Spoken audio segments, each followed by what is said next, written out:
Good evening, the 18th of January 2026. This is Sunday Express, a day when the world is going to be keenly watching will it be Morocco or Senegal carrying the day as AFCON enters into its finals. But locally, matters politics. The Orange Democratic Movement is headed for turbulent times in terms of its leadership, with Raila Odinga's daughter coming out guns blazing against his very own relative, Oburu Odinga. We have the details lined up for you, and across borders also. The opposition candidate, that is Bobby Wine, insists that the election was completely rigged, but then the election has been given a clean bill of health by the African Union Observer team. We'll be telling you what has been transpiring across borders. Before that, let's take a look at the highlights.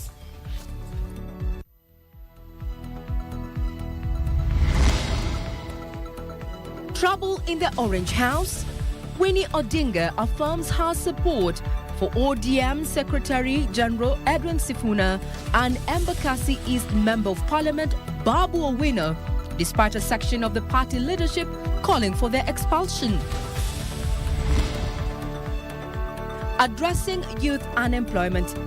More than 10,000 youth from Nairobi, Kiambu and Kajiado counties set to receive startup capital under the government's Nyota project Monday.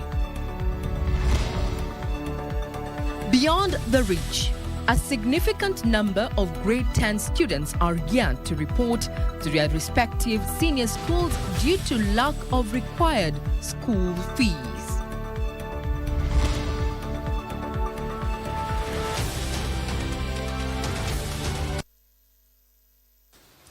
Welcome back. I'm Regina Manyara. And my name is John Jacob Kioria. Our sign language interpreter tonight is Baron Abuli. Now we start off with matters politics, where the Orange Democratic Movement is headed for a political shakeup. If Yala Member of Parliament Winnie Odinga's pronouncements earlier today is anything to go by. Speaking at the Kamukunji grounds in Kibra constituency, Winnie Odinga says she will push for the convening of a National Delegates Convention, that is NDC, for party members, which will then decide on the party leadership ahead of the 2027 elections. As Abdiaziz Hashim now reports, Winnie has affirmed her support for ODM SG Edwin Sifuna and Embakasi East Member of Parliament Babu Owino, despite a section of the party leadership calling for their removal. Winnie Odinga and Raila Odinga Jr. on a Sunday pitch tent in Kibra constituency. They were here to engage their long-time supporters on the direction the party should take ahead of the 2027 polls. Vitisho vya peni mbili vitanifanya mimi nini? Amnitishi, amnibabaishi. Na sasa tunaona si kila mtu miongoni mwetu who believed in Baba. Wengine walikuwa wakimtumia tu. Wamesahau kazi ya uongozi. It is here where the Yala Member of Parliament Winnie Odinga hinted at a possible shake-up of the party leadership structure of the Orange Democratic Movement ODM in the coming months. Na kuna siku moja tuliamka na tukashtuka. Dereva amekufa. Aliaga dunia. Kidogo kidogo wale walikuwa na keti mbele wamekimbia kwenye steering wheel. Kila mtu anavuruta pande hii, mtu mwingine pande hii, pande hii, pande hii. Wamesahau. Na vile tunasema hapa leo, ngojeni. Baba alikufa juzi tu. Tulieni. Haraka ya nini bwana? Sisi kama familia tuko kwenye faction hili ama kundi ile ama sijui nini. Sisi ni team Baba. Speaking at Kamkunji grounds in Kibra constituency, Winnie Odinga said she is pushing for the convening of a National Delegates Convention NDC meeting for the party members to form a solid leadership team ahead of the 2027 polls. Kwa hivi karibuni, kwanza tuko na uchaguzi wa Nairobi. Ya pili, tuende hii NDC. Na kwenye hii NDC, mambo itakuwa noma. Hauwezi copy-paste Baba. Huwezi copy-paste the greatest leader Kenya has ever seen. Ati unabadilisha na huyu, ati sasa tuko na Baba. No, haiwezi kuwa hivyo. Baba hakuwa psychophant. Hakuna siku baba aliwahi kutuambia kwamba ametuacha hapa ama wafu ya wapi. Hakuna siku. Na wale wanasema ati sijui baba aliwaambia sijui nini hiyo ni kukosa adabu. Nyamazeni bwana. Winnie has also affirmed her support for ODM-SG Edwin Sifuna and Embakasi Member of Parliament Babu Owino, despite a section of the party leadership calling for their removal. Hakuna mtu atatolewa kwenye hii chama. Hakuna siku baba aliwahi anybody atoke kwenye hii chama. Wanaongea sana na tukiuliza maswali wanasema tutoke kwenye chama. Tukitoka watabaki na nani kwenye hii chama? Hii chama ni ya wananchi. Tukitoka wananchi wanaenda. She at the same time took a swipe at the leaders of Kibra for what she termed as ignoring the locals' plight. Watu wa Kibra hawana maji ama stima wiki 3 bana. Viongozi wameenda wapi? Wanaranda sawa, waendelee kuranda tu. Meanwhile, ODM leader Oburu Odinga's tour of Kakamega County was marred by simmering tensions as rival factions between Cooperatives Cabinet Secretary Wycliffe Oparanya and Kakamega Governor Fernandez Baraza held separate delegates meetings in Kakamega. While downplaying the battle for leadership of the party in Kakamega County, Oburu, who attended both meetings, urged the delegates to support planned talks with UDA, stating that ODM will pursue a stronger and more equitable political engagement to secure its place in government ahead of the 2027 general election.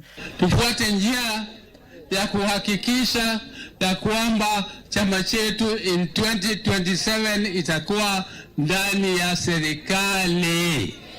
Hiyo tutahakikisha. Na palipo wazee hapaharibiki nini? Jambo.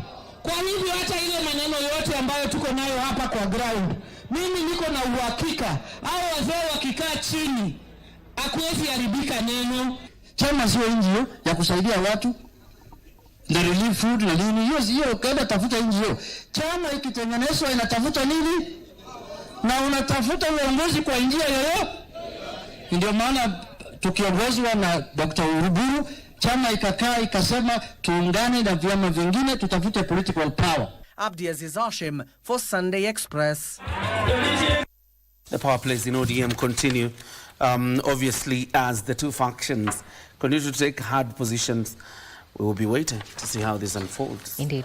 Moving this forward, the technocrats from the Mount Kenya region working in President William Ruto's government have rallied the region to back his re-election bid on account of several development projects delivered to the region.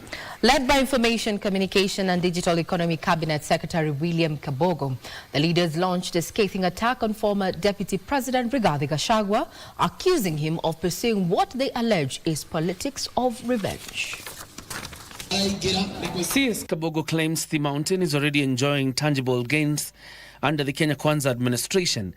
Gains he argued would be at risk if the region is misled by divisive politics. He claims Gachagua's one-term call demonstrates the lack of clarity in his vision for the region. Tangu beberu, hakuna serikali imefanya maendeleo kupita hii ya Samoei Ruto. Ni kweli? Ni kweli?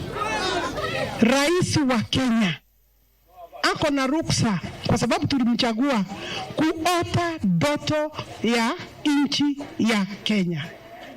The president must have the freedom and must have the space to dream the national dream of where to take the country for the period tumempatia kazi. Calling for political unity, Kabogo urged Mount Kenya residents to close ranks and speak with one voice to maximize development under the Kenya Kwanza government, calls backed by his water and irrigation counterpart, Eric Muga. Nyinyi jameni, wacheni niwaambie, hauwezi kufukuza giza na giza. Giza hufukuzwa na mwangaza. Tunaelewana? Njaa inafukuzwa na pesa mfukoni. Na ndio sababu Mheshimiwa Rais anapeana nyota, pesa ya nyota. Lazima tushikamane na tushikane kama watu wa hapa nyumbani ambao tunajiita watu wa mlima. Sisi wale kutoka Meru, kutoka Embu, Tharaka Nithi, Kirinyaga, Nyeri, sisi wote ni watu wa moja. Umoja wetu ndio nguvu yetu. Sisi hatuwezi kutoka kwa ile serikali tulistafuta, ile serikali tulisweat, ile serikali tulifutia bidii. Hatuwezi toka kwa hiyo serikali kwa sababu hapa ndipo watu wetu wanasaidika. In Vihiga, Public Service CS Geoffrey Ruku led other government officials in calling on area residents to back the president's re-election bid. Mheshimiwa Rais ametia bidii, Mheshimiwa Rais anajituma, Mheshimiwa Rais anawapenda, Mheshimiwa Rais amekuamua uchumi wa taifa letu la Kenya. Na mtu ambaye anatia bidii, anajituma, anakuamua uchumi, huyo ni mtu wa kushikilia jameni. Ruku also criticized the former deputy president, accusing him of allegedly promoting ethnic chauvinism. Alikuwa anang'ang'ana huko akisema one term. Watu ya mlima, watu ya Mbeere North wakamwambia hapa ni tu ati nini? Wakamwambia ni tu So now, away from politics, is that President William Ruto is set to officially launch the disbursement of startup capital that is, to more than 10,500 youth from Nairobi, Kiambu and Kioria counties under the government's KNUT project tomorrow. The program targets vulnerable young people with little or no formal education as part of a government strategy to address youth unemployment through entrepreneurship. Now, led by senior government officials, by especially State Department for MSMEs Development Principal Secretary Susan Manyara, they toured the venue to assess the preparedness for the disbursement, which will be one of the largest single-day rollouts under the project so far. Ben Chumba with that report. Senior officials from the State Department for Micro, Small and Medium Enterprises carried out final inspections at Kasarani Stadium ahead of tomorrow's KNUT project disbursement for the Nairobi cluster. The exercise will bring together beneficiaries from Nairobi, Kiambu and Kajiado, with more than 10,500 youths expected to receive startup capital. For one to be eligible, you needed to be between 18 to 29 years and up to 35 years for persons with disability. And you must not have progressed beyond Form 4 level of education. You don't need to have gone even to school. We know we have so many young people who are not privileged even to step into a classroom. So this project was targeting them. Each beneficiary is entitled to 50,000 shillings in startup capital released in phases. Tomorrow's disbursement will see beneficiaries receive 22,000 shillings, with 3,000 shillings placed into mandatory savings under the program. Those will be coming here tomorrow are those ones that have at least attended 3 days of the 4-day mandatory training. There are those ones probably who come 1 day or 2 days, those ones are not qualified. But if you have attended 75% of the training session, then you're eligible for the disbursement of the startup capital. Beyond the cash, the government says beneficiaries will undergo a 2-month mentorship program with mentors deployed at the grassroots to support business startup and expansion. So we expect by the end of this program, the entire KNUT project, in addition, from to the business support, is targeting to empower more than 820,000 young people through the entrepreneurship, through skilling, retooling, and also connecting them to job opportunities to industries. By tomorrow, 29 counties will have benefited from the KNUT project, with close to 59,000 youths already funded nationwide. In terms of security, the arrangements are in place, and I want to assure all the beneficiaries who will be coming tomorrow that we've provided the necessary security arrangements. We've mobilized the transport, logistics for all those coming from Nairobi and even those coming from the other counties. There is also the issue of the traffic, which I want to give an assurance that despite this function being held tomorrow, we'll ensure that there will be traffic flow along the Thika Superhighway. So rest assured that there will be no disruption in terms of traffic. Ben Chumba, Sunday Express. So So you can bet tomorrow we're going to be keeping tabs on that particular rollout. But before we talk about matters tomorrow and also more in as far as what has been making headlines, Kioria. Let's talk about Uganda. And obviously yesterday, after the announcement that President Museveni had won the election with more than 71% of the total vote cast, with Bobby Wine getting about 24.6%. You know very well that Bobby Wine is still in hideout and says the election was rigged. He has actually called for protests in Uganda to protest what he calls voter bribery, staffing and rigging. But then again, the African Union is one of the observer teams that have given that election a clean bill of health. Today, President Museveni made a victory speech, and he said the outcome of this election points to a renewed hope in the NRM in terms of grassroots mobilization, and that Ugandans really believed in his vision. That is why he got the 71% of the vote. So it's about resurgence of the NRM, but then has pledged peace and economic transformation once he's sworn in as president of the Republic of Uganda, because at this point, he's the president-elect. Indeed. Now we'll wait to see if at all there'll be any other developments across borders. That is our neighbor Uganda. You know, amid the online blackout that has since been reinstated, now we can see what was happening. A lot of videos coming in online, but nonetheless, we take a quick break there on Sunday Express. We'll be back with more.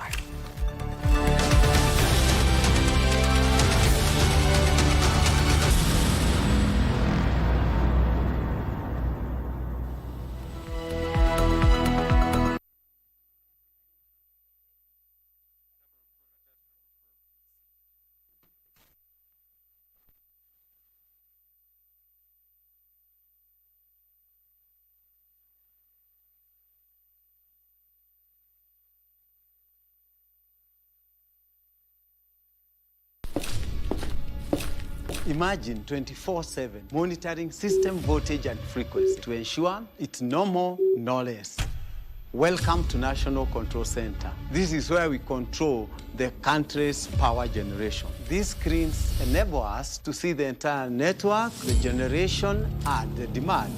They also enable us to achieve the balance. Everything has to be at the right frequency and right voltage within the right margins. Otherwise, we'll have poor customer power supply quality or even power system collapse.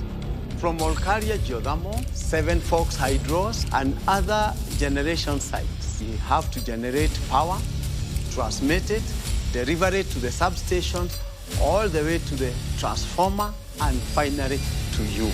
My name is Engineer Teacher Pamoja Doanga.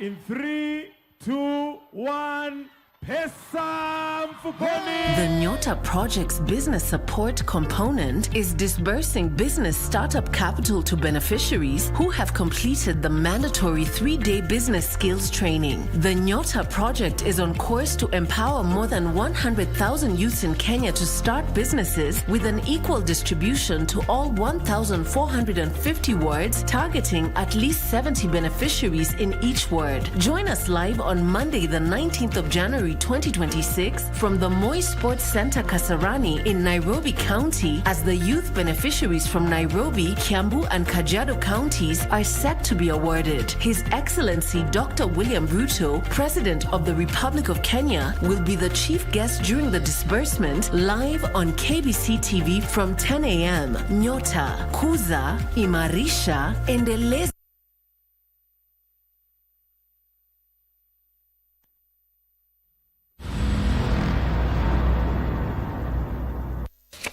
Welcome back.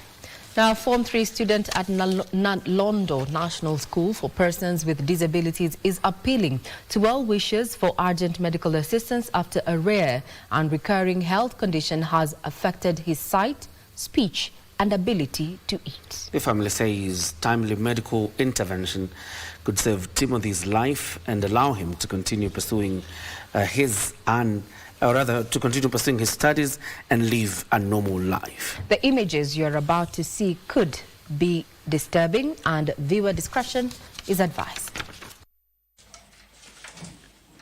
19-year-old Timothy Nyongesa from Muyenga village in Bumula constituency is battling recurring facial abscesses that have severely deformed his face and affected his eyes, nostrils, mouth and throat. The condition has made it extremely difficult for him to eat and speak, with his parents saying the situation has worsened over time. Timothy, who is the seventh born in his family, first developed a swelling on his face at the age of 9. According to his father, John Nyongesa, the condition kept recurring despite multiple medical interventions. Alisaliwa tu vizuri. Alifikisha karibu miaka 9 ndio akaanza kukonjeka. Kuna kitu yenye ilikuchia tu hapa. Yenye hatujaelewa vizuri ni nini. Ikaanza tu kufura. Paka hiyo ndio sasa inasumbua paka wakati huu.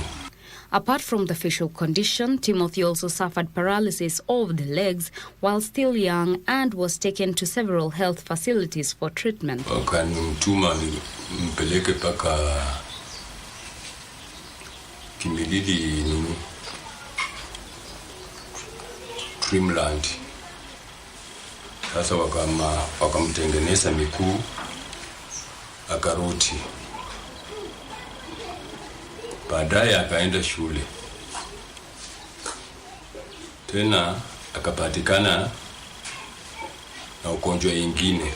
His mother, Jantrix Nanjala Nyongesa, says Timothy was born healthy, but his condition deteriorated after he began experiencing paralysis and later developed facial abscesses while in class 7.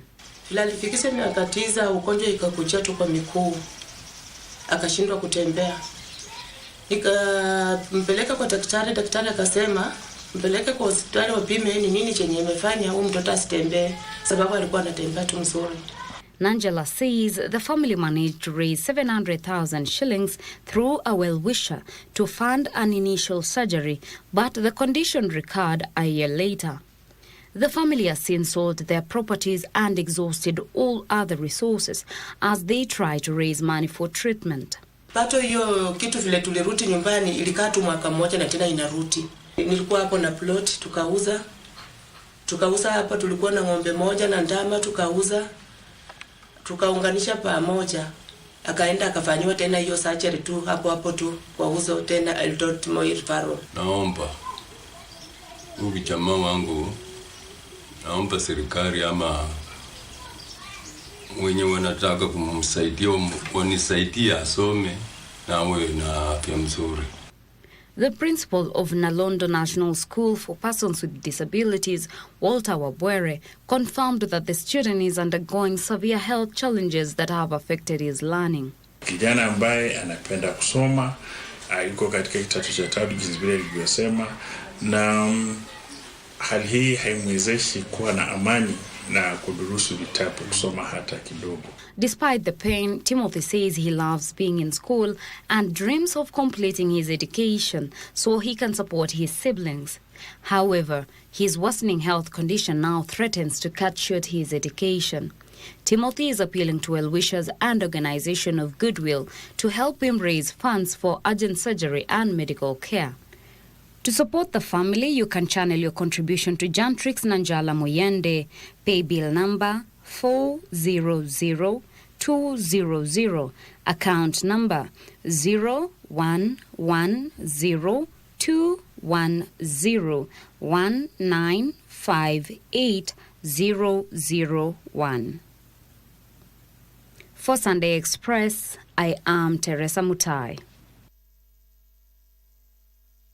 Let's retake that particular shot that you have there for details, should you feel that you want to support the family there. That's a cooperative bank pay bill there, 400-200, under the name Jantrix Nanjala Muyende, account number 01102-101-95-801. The pay bill number is 400-200, and the account number? That is 011-021 019 58 001. And you can come through for that family, indeed, as we seek to restore the life of that young child. Now, moving this forward, a family in Manyara constituency of Nairobi County is seeking help to enable their son to join grade 10. The family of Regina, who is jobless and a single mom, says they have sought all means to ensure her child, David Angoi, who scored 54 points in the KSJ Joins Senior School, to no avail. The family is now appealing to well-wishers to intervene to ensure David Angoi's dream of pursuing his education and later becoming a mechanical engineer is realized. Timothy Kipnusu with the details. Even as students who sat the grade 9 examinations continue to report to senior schools after the deadline was extended to Wednesday next week, the hope of 15-year-old David Angoi, who hails from Manyara slums to transition to grade 10, is slowly fading. I would like to go in Jamhuri High School, but the school, my mom is not able to pay the school fees for me to get me there. So I would like if anyone who can help, just to help. Yes. Angoi, who scored 54 points against the possible 72 at Park Road Primary in junior school, is in despair. So ningeomba tu tusaidie tu patie school fees niingie tu. Yes, wengine wakisoma ifurahishi nikiwa kwa nyumba. His mother, Virginia Mudheu, who has raised him single-handedly, has no job and says she has tried all means possible to ensure her child joins senior school with little success. Nikatoto kwa tuna discipline. Nikimwambia kitu huwa ananisikia, nikimweleza hakuna hii huwa anavumilia na anangoja although in hardship. Na ningeomba sana azidi kuendelea kwa sababu yeye anataka sana kupasua hii maisha. Anatamani kunisaidia lakini mimi naomba tu afanikiwe ajisaidie. Nitashukuru sana kuona hata succeed kwa maisha yake tu yeye mwenyewe. She recounts her struggle in raising her child since she left her marriage. Amekuwa mtoto wa junior school, primary akamaliza, tukamaliza na shida tu, kungangana chakula ni shida. Lakini tukangangana mpaka hata kama hawakuwa wanalipa bado walikuwa na changamoto, kufika shule yenyewe ni shida. Chakula kwa nyumba akirudi jioni ni shida.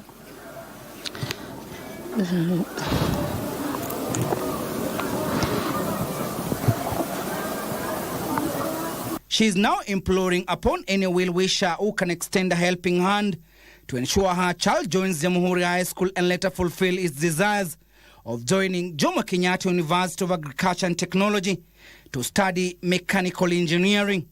I would like to go to Jomo Kenyatta University to learn mechanical engineering. We also have other learners who have also received a few scholarships here and there. But besides that, we still have more who still don't have fee. They have done well. And I want to report that Park Road Primary and Junior School, they have done well. My school has scored very high marks on the 60s, from 68 all the way. We have so many of them landing 60 marks, 58, so many good marks, and children have landed very good schools. Some have gone to schools, and I want to say that we thank the government for actually placing the first cohort. And these learners are happy wherever they've gone to. We know that there are a few hitches here and there. There are a few parents whose children have not been placed where they feel like. To help Virginia take her son to school, you can reach the family through Virginia Mudheu M-Pesa number 0728 944047, 0728 944047. Timothy Kipnusu for Sunday Express. We'll repeat that number again, the mother's number, just in case. There you go, 0728 944 047. The name is Virginia Mudheu. That's the mother to David Angoi, 0728 944 047. But I think also there is a call that should be made to Nairobi Governor Johnson Sakaja. I saw him, he had a bursary program just like about 2 weeks ago. Probably can come through for that child, and including Gakuya, who is the Member of Parliament for Embakasi North. Yeah. Yeah, where Dandora falls. Probably they can also take up the matter and ensure that child really gets the help that he needs. Sure, because if you look at 54 points, that's quite, Performed well. That's a good performance. Well. We hope that David gets some help and gets to pursue his dreams. Absolutely. There. Now, the Boy Child Unlimited community-based organization has donated school uniforms and exercise books to 50 vulnerable pupils in Dandora Estate, Nairobi County, in a bid to support education for street boys. The donation was made in partnership with the Gilgal CBO, a local community organization that has been supporting vulnerable children in the area. Now, during the handover ceremony, Emma Mboro, the founder and director of the Boy Child Unlimited, urged well-wishers and members of the public to join the initiative, which is aimed at empowering vulnerable boys through education. The beneficiaries, who are mainly boys from low-income families, received new school uniforms and exercise books that will enable them to continue their learning without the burden of school supplies. What we actually came to do is to support the boy child, and more so how to support the boy child is through the well-wishers who have come through for us, and we were able to give out uniforms to over 50 children. The reason why we are giving uniform, it's not just to make them look smart, but to to boost their self-esteem. Very much appreciated to this program and what you have done for us.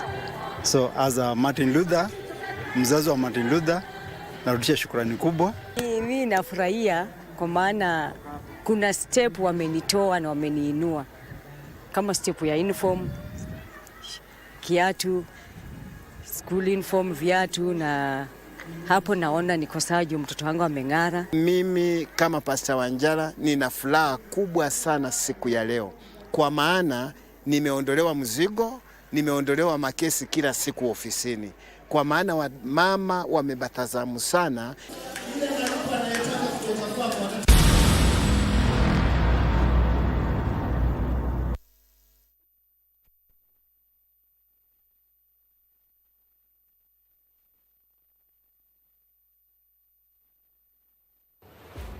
Guess how long line zetu za stima ziko? Bright moments. Moments that inspire, enlighten, Sasa inawacha nikaona kuna kipara inasai. And give hope, joy, and clarity. We move forward together, shining and with purpose. For years, we have been your trusted partners that have kept the path illuminated into a bright shared future. Empowering education, information, and entertainment, bringing light to homes, schools, shops, and hospitals in urban centers and villages. Our aim is to do everything possible to keep dreams alive through dedication and power. Kenya Power. Pamoja twang'aa. Hapa ndio Vitibi Hotel. Ukiangalia unaona kama ni hospitali. Kwa nini unakuja na kugonga meza? Mbona ugongi mlango? Niliona mlango imefunguka nikaona unaangalia. Toka nje. Bainale. Staki. Kwa sababu ya nini? Itafika mahali tutawachana. Sika. Nipeleke wapi ya kazi gani? Si vizuri ati kungoja ati mtu akufe ndio ukuje uwekelee maua kwa kaburi yake. Matunge nini? Inzi. Endelea na shughuli zako sasa. Rojo popo. Soso mama. Umatilaje hoteli inakaa hivi aje design hivi? Kwani wewe unjui za hii gazi Roma ni wa online? Mnafika online na bado brika yenu ni ya mabati.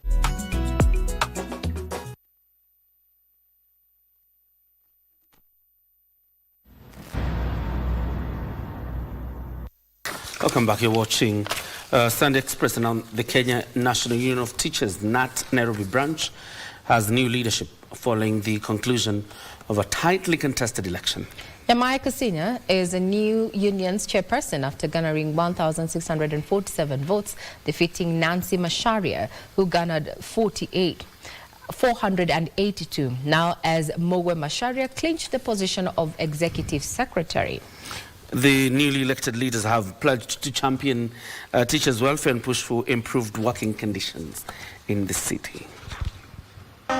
Teachers from different parts of Nairobi turn up early at city primary polling centers to participate in the KNUT branch elections, an exercise expected to shape the union's leadership and direction of the coming term.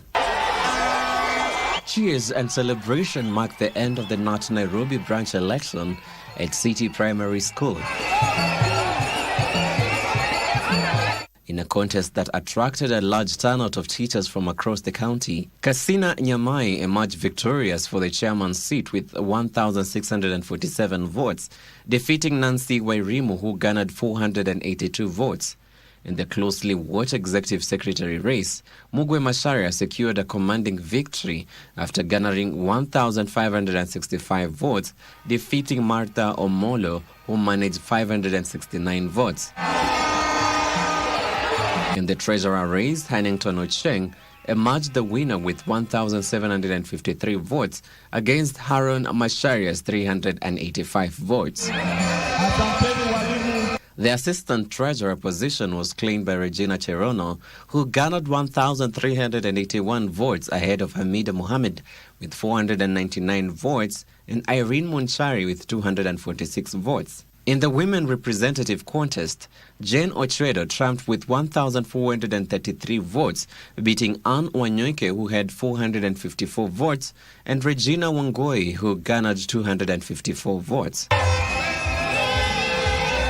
Addressing supporters moment after being declared winners, the leaders thanked teachers for the confidence and trust bestowed upon them. Allow me to promise you that next week we are back to the office and we shall start with the hardship document.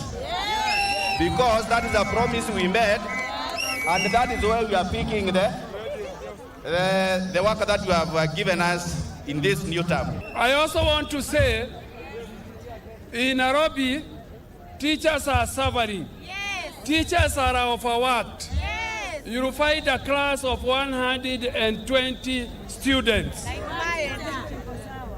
We want to ask the government to employ more teachers. Yes.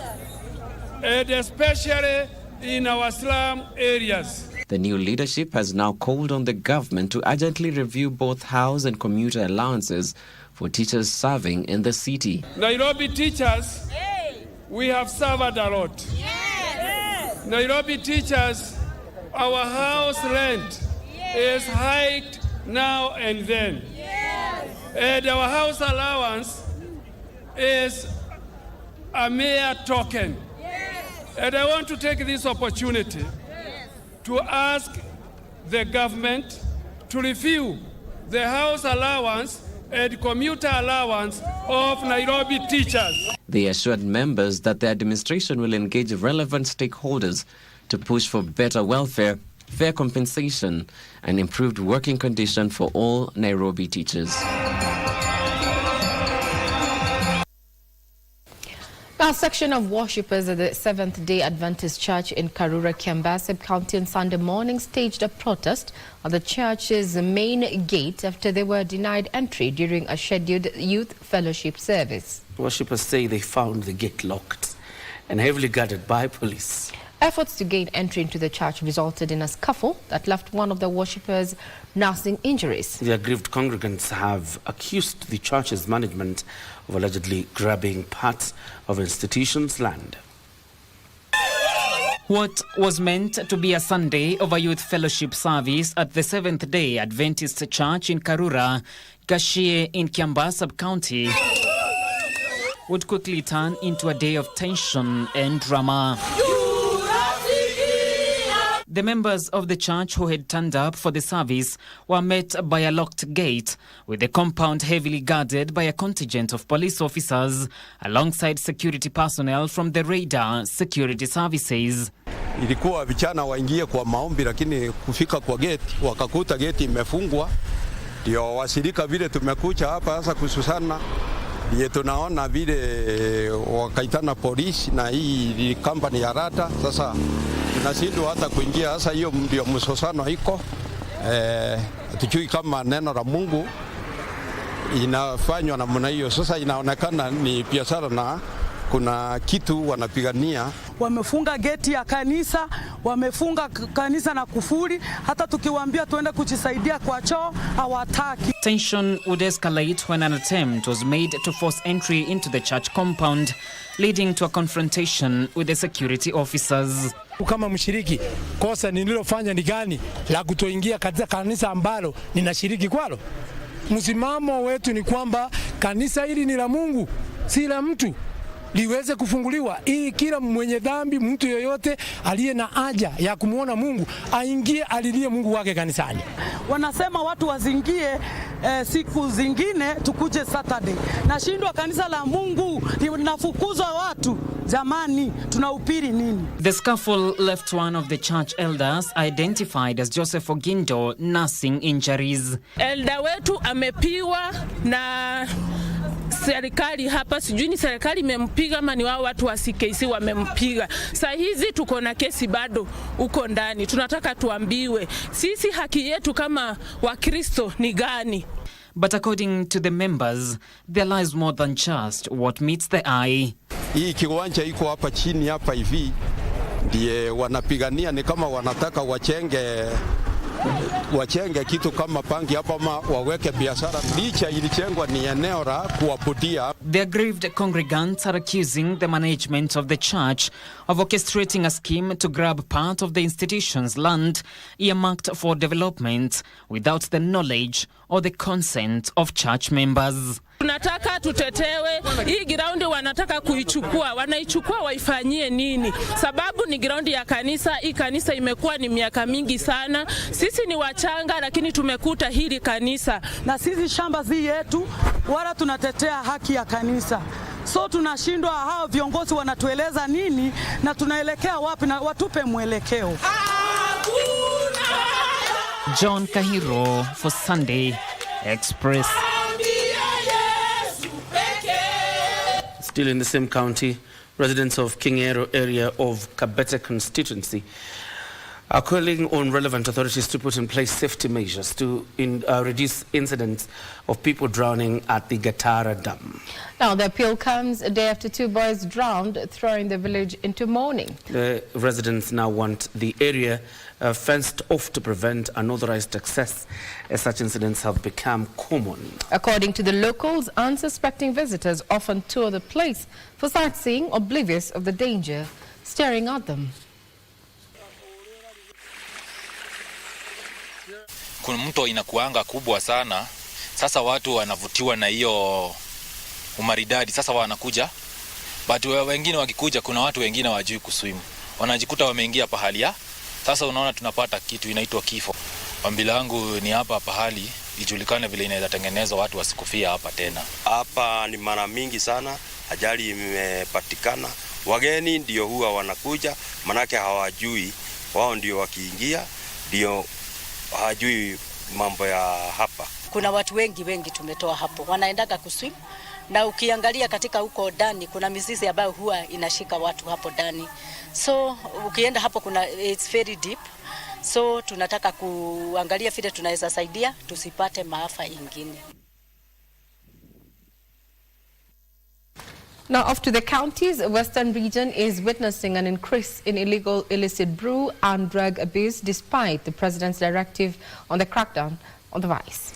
Top government officials led by the head of public service, Felix Koskei, is condemning the vice, give an ultimatum to the perpetrators, warning of legal actions taken if one is caught. Details of this from the county's news roundup. Calls to unite and fight against illegal illicit brew and drug abuse was echoed by top government officials and Western region leaders who had attended the burial of the late David Imbunya, brother-in-law to Principal Secretary Dr. Jane Imbunya in Vihiga County. This comes amid the cry of an increase of the vice in Western region. Pombe haram, mambo ya drugs and substance abuse, we are experiencing insecurity kwa sababu watu wamepotelea kwa bangi, watu wamepotelea kwa pombe haramu, na wakivuta bangi wanaanza kupiga wakina mama mangumi. Pombe ni dawa mbaya, ni chemicals mbaya, inaumiza mwili, inaharibu akili, mpaka jamii yote inakwisha. mpaka uchumi inaanguka kwa sababu hakuna watu wale wanafanya kazi. So ninawaomba watu wa Vihiga, watu wa Western na Kenya nzima ya kwamba let us be decisive and say no to illicit alcohol. Elsewhere, as Murang'a County marks 1 year of adopting and using telemedicine services, Murang'a Governor Irungu Kang'ata, in commending the move, noted that in the past 1 year, the long queues that formed in the health facilities had significantly reduced after 35 health facilities across the 35 wards were connected with the internet to allow the health workers engage with patients. People would come all the way from Gatanga, Kangema, Madioya, Kegumo to seek such specialized services in Murang'a Level 5. They pay fare, they waste a whole day, so and they have to pay consultations in Murang'a. Meanwhile, the Ministry of Agriculture has donated 50 mobile shop containers to women traders at Chepsion Market in Kipkelion East, Kericho County, in a move aimed at improving their working conditions.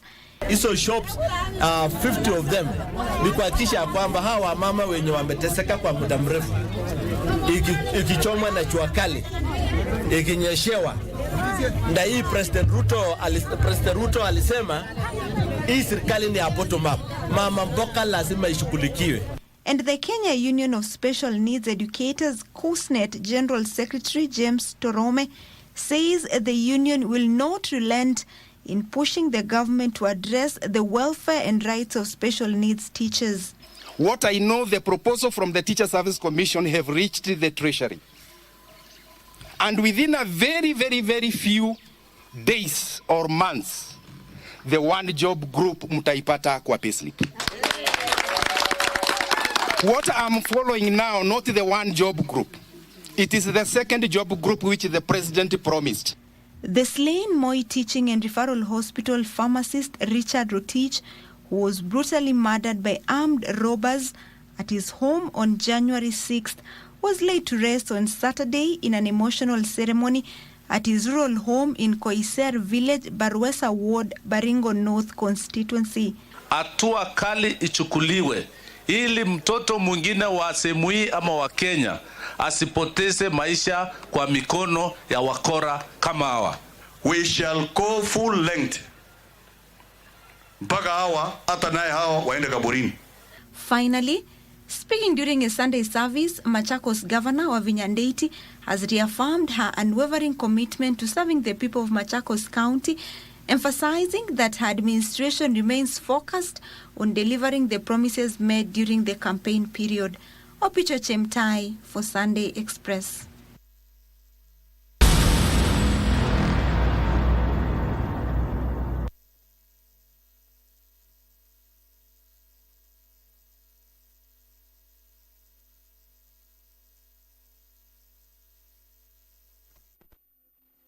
Got the fear of missing out? Want to keep up with all the latest entertainment news and latest celebrity gossip? From the latest rumors to popping events to the newest fashion trends, here is where you get all the tea or juice when it comes to entertainment, and you get it served on time. All that and so much more on Grapevine every single Monday only on KBC Channel 1. Remember, if you did not see it on Grapevine, then it most probably never happened.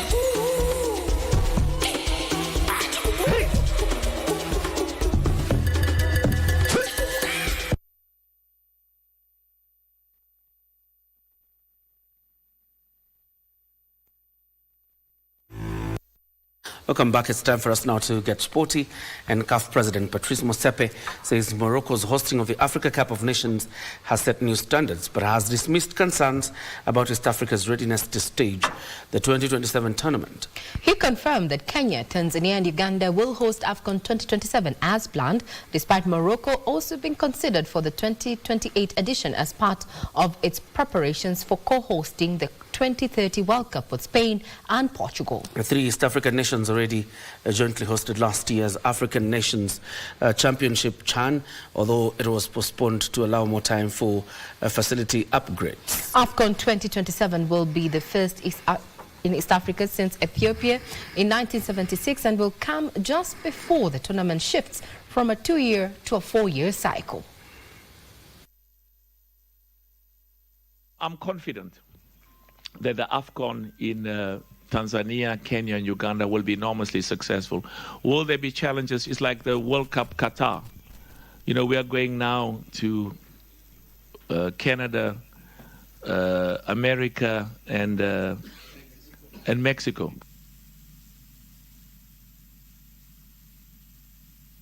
I don't even know what we are supposed to do with that Ivorian journalist who actually cast aspersions on the East African region that we don't have roads, we don't have connectivity. He says actually it takes 2 days to get to Tanzania. I think he's misinformed, and the worst thing about it, it is a shame to the profession, because as a journalist, you're supposed to do in-depth research, isn't it?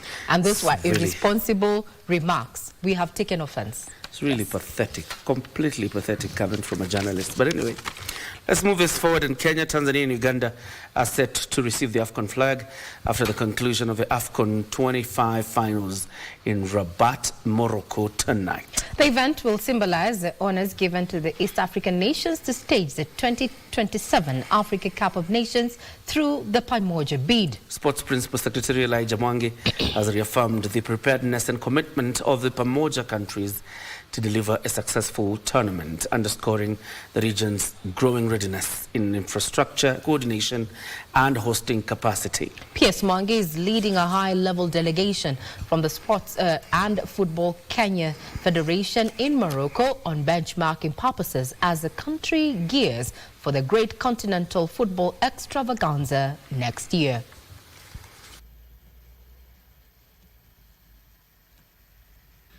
Our country's executive presidents, they are supporting us. We shall make it. So we welcome the entire Africa, the entire world, all sportsmen, sportswomen, fans. We shall make it, and we shall make it better than CHAN, and if possible, better than Morocco. Karibuni. And a showcasing of the final of that tourney will be from around 10 when Senegal clashes with Morocco. It will be interesting to see how that turns out. And you're supporting which side again? Well, my personal favorites are Senegal, but I'm very worried about Morocco's, form. Why not? Senegal. We'll see. We shall see how Senegal does. Indeed. Okay. Now, KBC baseball team are crowned the under-18 champions of the 3rd edition of the Baseball for Africa Martin Luther Day Cup after 21 runs within the Makueni team in the final, which was played at the Jomo Kenyatta University of Agriculture and Technology JKUAT grounds. The Nairobi-based side showed class and composure from the first lining, or rather combining with solid disciplined batting with solid defense play to keep the opponents at bay. Makueni struggled to contain KBC's explosive offense, conceding multiple runs in the early innings as the eventual champions quickly took control of the contest. Close to 20 teams took part in the championship, with South Sudan team invited as guests.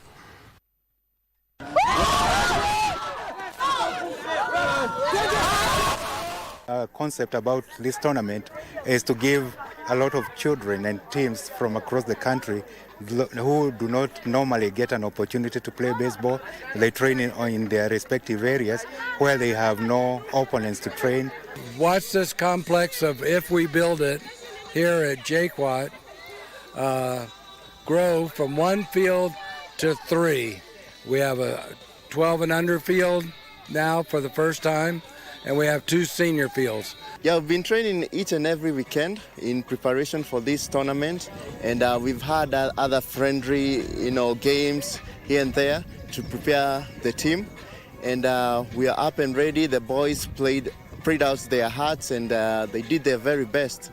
Let's not focus too much on the sports where we, us as Kenyan, we are not progressing. There's also other sports where we can engage other Kenyans and also be part of this sport, and it will improve the lifestyle of the people here.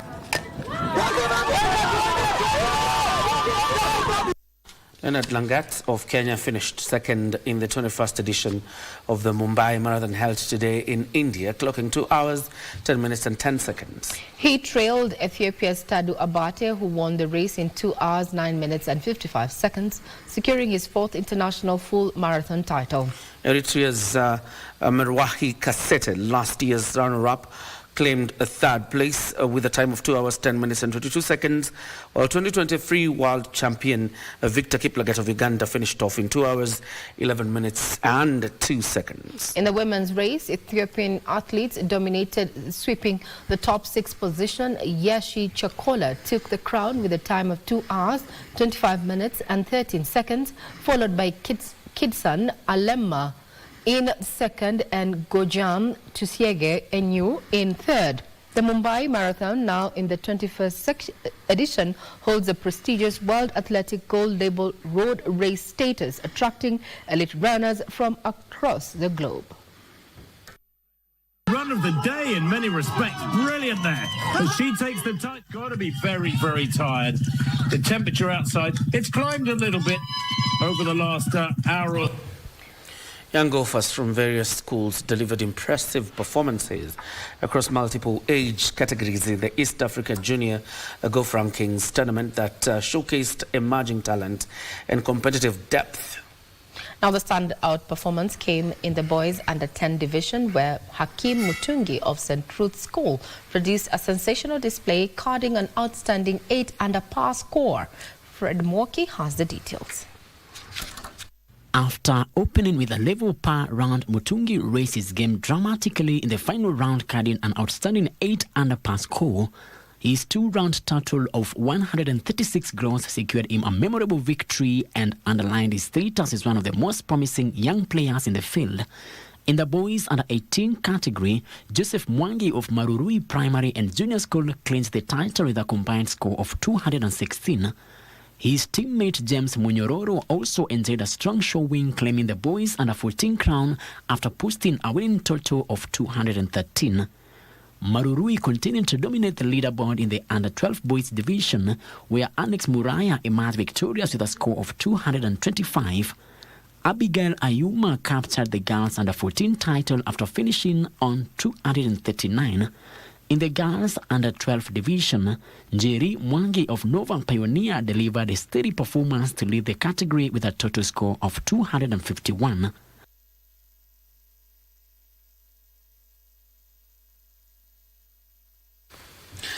Mo Saleh and forward Omar Marmoush both missed penalties as Nigeria claimed a 4-2 goals win on post-match to clinch bronze. Or of course, that was against Egypt in the 2025 Africa Cup of Nations last night in Casablanca.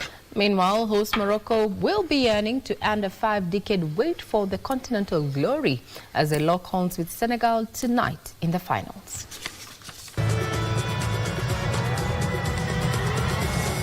It was a tightly contested third playoff match as Egypt clashed with Nigeria last night in the Africa Cup of Nations. Egypt fashioned the first meaningful opportunity when Salah slipped a perfectly weighted pass through to Mahmoud Hassan, but Wabali was quick off his line to smooth out the danger. Nigeria before the interval when Adams headed home from close range, but the goal was ruled out following a VAR review. In regulation time, the third play-off was evenly contested with limited clear-out chances at either end. Egypt starman captain Mohamed Salah and forward Omar Mamouche both missed post-match penalties. Can he deliver here for the Egyptians? Nabali makes a very fine save. That's a beautiful save, strong hands. And that was a good penalty kick by Salah. But you know, Wembele read it pretty well. It's Nabali. Mamouche saved again. The outstretched legs of Stanley Nwabali. Goalkeeper Stanley Wabali emerged the hero for Nigeria as the Super Eagles secured the bronze medal following a 4-2 penalty shootout victory. Atalanta man, Nigeria have won the bronze medals at the Africa Cup of Nations. Penalty success after the goalless draw with Nigeria. Tonight, host Morocco will host Senegal at the Stade Prince Moulay Abdallah Stadium in the finals. Morocco have not lifted the AFCON trophy since their historic triumph in 1976. Already AFCON champions once, having lifted the trophy in 2021, Senegal have surpassed their performance from the previous edition in Cote d'Ivoire, where they exited at the round of 16.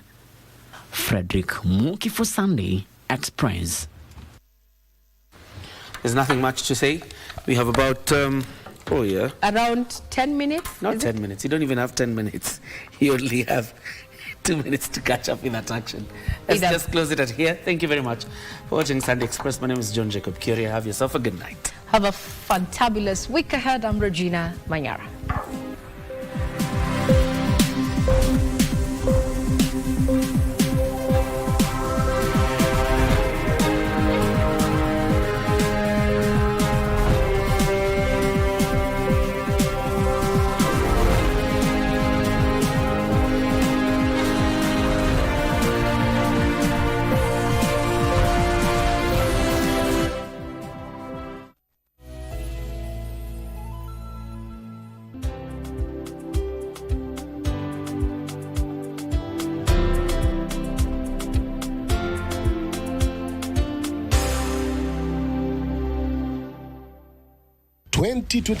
Imekamilika. 2026 tunaingia na matarajio mema ya kumiliki shamba, nyumba, magari na zawadi zingine nyingi kupitia usaidizi na kucheza kwako. Familia yote ya Tushinde tunawatakia kila laheri na mwaka huu uwe mwaka wako wa baraka, bahati, afya njema na mafanikio. Happy New Year.